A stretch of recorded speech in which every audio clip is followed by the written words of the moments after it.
Hey,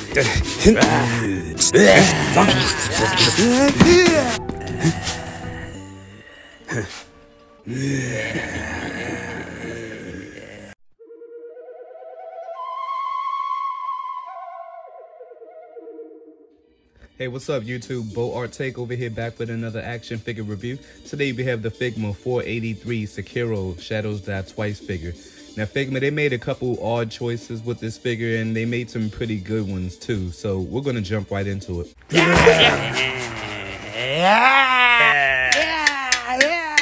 To the top of his head, he stands about 6 inches. So I have the Shadows Die Twice video game. I picked it up, played it for a few minutes, kept dying, put it down. It's collecting dust. And I might have to go back and recheck out the video because I'm not sure his face looked like this. I'm not like, it's just it lacks detail. Also, maybe it's just me, but his head seems really small too. And out the rest of the detail, his texture and stuff all around this guy. Lots of details, lots of colors to break up, lots of different variations with that. Visually, he looks great. I like the arm. I guess I call that like the auto mail arm. Look at that, you got details for the sheath too. That looks great. This is a floating piece. You can remove it. Other soft areas too around his garment. And with the scarf on, his head can move down, head can move up. Full rotation, a little bit of attitude. Ball hinge for the shoulders. You can get your back and forth rotation. This cap doesn't seem to have the gaps that much. You have a nice rotation at the shoulder right here. That's awesome. You also get a rotation at the forearm, hinge for the wrist. His other arm, however, you get a rotation in 3 different spots. You get a rotation at the shoulder, you get a rotation at his bicep, and you also get a little rotation around the forearm area. Go in, you can get his arms all the way out. There's a hinge for the torso, so you have to rotate that peg around to get some variation as far as leaning side to side. So as such, you can't really go to side that much. You can go in about that much, go back about that much. A little bit gappy. Get a rotation at the top, rotation at the bottom. As I mentioned, ball joints for the sheaths. You can move those around. You have a hinge and swivel for the skirt piece. Legs go up, knees come in, rotation at the thighs, legs go out. That looks weird. Ankles go in, ankles go out. Nice and tight toe hinge, and you do get a rocker, which is pretty good as well.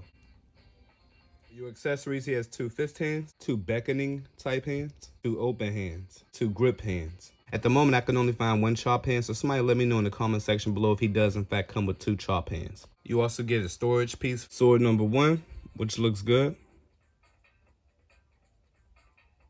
Sword number 2, which is probably my favorite. I do like the ridges on the blade. Looks good. You have a version of both swords you can use as if the guy has a sheath, and it also has a key sculpted on it so you know how to put it in. He also comes with this rope / kunai piece.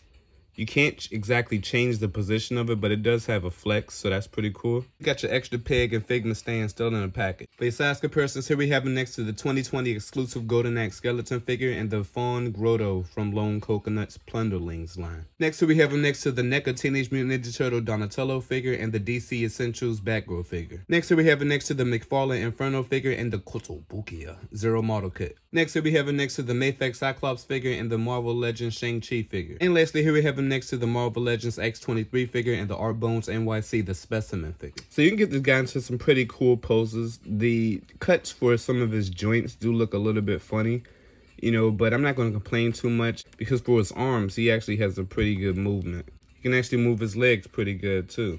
You know, he's got a lot of range for his joints. Get your dual wielding on, so that's always a plus. Detail for the face looks a little weird, but I guess I'll get over it. His hands could grip the swords a little bit better, but it holds them all right. So if you're asking if I recommend this figure, he is on the pricey side, so that kind of bothers me a little bit, but ultimately I am happy with my purchase. That's why I don't get the Hey! I stole this bike from your dad. He's so cool! If you liked the video, please don't forget to give it a like, subscribe if you haven't, to stay tuned for more content. Until then, peace.